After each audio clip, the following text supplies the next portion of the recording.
మాట్లాడుతున్నాను అధ్యక్ష. మీ బడ్జెట్ల తీరును మూడు ముక్కల్లో చెప్పాలంటే అధ్యక్ష, extravagant promises in the manifesto, inadequate allocations in the budget and lack of ground level execution. మేనిఫెస్టోలోనేమో ఆకాశమంత హామీలు, బడ్జెట్లో అసంపూర్తిగా నిధులు, క్షేత్రస్థాయిలో అరకొరగా అమలు. అధ్యక్ష వీరు ఒక్కొక్క శాఖల వారీగా బట్టి గారు గత బడ్జెట్ ప్రసంగాల్లో ఏం చెప్పారో ఒకసారి చూద్దాం అధ్యక్ష. వ్యవసాయం గురించి అయితే చాలా చెప్పారు అధ్యక్ష. మన్నుల నుంచి అన్నం తీసి మనందరినీ కడుపు నింపే నిజమైనటువంటి లోక బాంధవులు రైతులు అధ్యక్ష. ఆ రైతన్నల కోసం గత బడ్జెట్ కేటాయింపులు, వాటి అతిగతి ఏమైందో ఒక్కసారి చూద్దాం అధ్యక్ష.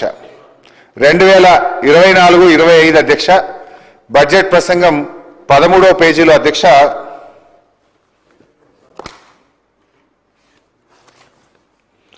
ఏ పని అయినా ఆగవచ్చు కానీ వ్యవసాయం ఆగదు, everything can wait but not agriculture అని జవహర్లాల్ నెహ్రూ గారిని ఉటంకిస్తూ బట్టి గారు తన బడ్జెట్ ప్రసంగంలో చెప్పారు అధ్యక్ష. కానీ అధ్యక్ష వ్యవసాయం ఆగదు కానీ వ్యవసాయానికి ఇచ్చే సాయం మాత్రం ఆగుతుంది అనే కొత్త అర్థాన్ని గౌరవనీయులు బట్టి గారు ఇచ్చారు అధ్యక్ష. అంటే బట్టి గారి మాటలకు అర్థాలే వేరైపోయినాయి అధ్యక్ష.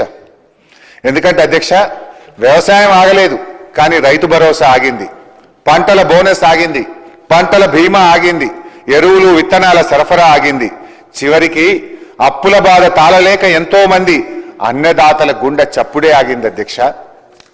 అధ్యక్ష రుణమాఫీ అధ్యక్ష మొదటి బడ్జెట్ లో బుక్ అధ్యక్ష పేజ్ నెంబర్ 15 అధ్యక్ష. మొదటి బడ్జెట్ బుక్ లో పేజ్ నెంబర్ 15లో బట్టి గారు ఏమన్నారో చదువుతున్నాను అధ్యక్ష. అరకొర రుణమాఫీ కాకుండా రైతులకు నిజమైన మేలు జరగాలనే ఉద్దేశంతో మా ప్రభుత్వం ఒక్కసారిగా 31,000 కోట్ల రుణమాఫీ చేయాలని సంకల్పించింది అని వారి ప్రసంగంలో చదివారు అధ్యక్ష. కానీ అధ్యక్ష రుణమాఫీ విషయంలో ఈ ప్రభుత్వ తీరు ఎట్లుందంటే పిల్లికి చెలగాటం, ఎలుకకు ప్రాణ సంకటం అన్నట్టు తయారైంది అధ్యక్ష. ముందేమో బ్యాంకర్ల మీటింగ్లో రుణమాఫీకి 51,000 కోట్లు అవసరమవుతాయని చెప్పారు అధ్యక్ష. మొదటి బడ్జెట్ వచ్చేసరికి 31,000 కోట్లు అని చెప్పారు అధ్యక్ష. రెండో బడ్జెట్ నాటికి 20,616 కోట్లు అని చెప్పారు అధ్యక్ష. కానీ వాస్తవం ఏంటంటే అధ్యక్ష వీళ్ళు నిజంగా ఇప్పటికీ రుణమాఫీ చేసింది 20,157 కోట్లు మాత్రమే. అంటే అధ్యక్ష ఎండల ఐస్ ముక్క కరిగిపోయినట్టు రుణమాఫీ అంకెలు కరిగిపోతా ఉన్నాయి. ఒకటే ప్రభుత్వం ఇన్ని లెక్కలుంటాయా అధ్యక్ష? బ్యాంకర్ల దగ్గర ఒక లెక్క, బడ్జెట్లో ఒక లెక్క, వాస్తవంగా చేసింది ఇంకో లెక్క అధ్యక్ష. మొన్న గవర్నర్ గారి ప్రసంగంలో 2 రోజుల క్రితం గవర్నర్ గారి ప్రసంగంలో కూడా తప్పుడు అంకెలు పెట్టారు అధ్యక్ష. గవర్నర్ గారి ప్రసంగంలో 20,616 అని గవర్నర్ గారి చేత కూడా అబద్ధాలు చెప్పించారు అధ్యక్ష. వాస్తవంగా జరిగింది 20,157 కోట్లు మాత్రమే. ఇది ఎట్లుందంటే అధ్యక్ష పంచపాండవులు ఎంతమంది అంటే మంచం కోళ్ళ వలె 3 అని చెప్పిందట అధ్యక్ష. మంచం కోళ్ళ వలె 3 అని చెప్పి 2 వేళ్లు చూపించి ఒక గీత గీసినట్టుంది అధ్యక్ష. అధ్యక్ష బ్యాంకు అప్పు ఉన్న ఒక రైతును, ఒక బక్క రైతును మోసగించడానికి ఇన్ని జిమ్మిక్కులు, ఇన్ని మ్యాజిక్కులు అవసరమా అధ్యక్ష? బట్టి గారు తన ప్రసంగంలో అరకొర మాఫీ చేయము, ఒక్కసారే 31,000 కోట్లు చేస్తా అని చెప్పారు అధ్యక్ష. అసలు అది ఎందుకు చెప్పారు అని ఆలోచిస్తే స్పెసిఫిక్గా ఎందుకు అంత గట్టిగా బట్టి గారు చెప్పారంటే వారు చేయదలుచుకున్నది అరకొర మాఫీ అని ఇప్పుడు అర్థమవుతా ఉంది అధ్యక్ష.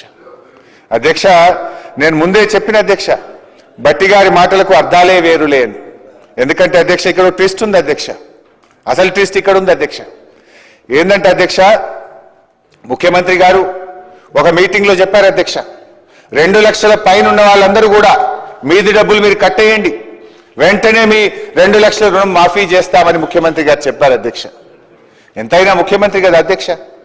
ఆయన మాటల్ని టీవీల్లో పేపర్లలో చూసిన అమాయక రైతులు భార్య మెడల్లో ఉండే పుస్తలమ్ముకోనో, గొలుసులమ్ముకోనో, అధిక వడ్డీకి అప్పు తెచ్చుకోనో పాపం ఆ 2 లక్షల మీద ఉన్న డబ్బులు కట్టారు అధ్యక్ష. ఇలా వారి పరిస్థితి ఏమైపోయింది అధ్యక్ష? ముఖ్యమంత్రిని నమ్మిన పాపానికి అటు పాత అప్పు తీరలేదు, పైనుంచి కొత్త అప్పు కూడా మీద పడ్డది అధ్యక్ష. రైతుల పరిస్థితి గోడ దెబ్బ చెంప దెబ్బ అన్నట్టు తయారైపోయింది అధ్యక్ష. రైతులను అప్పుల ఊబిలో నుంచి బయటపడేస్తానన్న మీ అభయహస్తం రైతుల పాలిట భస్మాసుర హస్తంగా మారింది. వారిని ఇంకా ఇంకా అప్పుల ఊబిలోకి నెట్టారు అధ్యక్ష.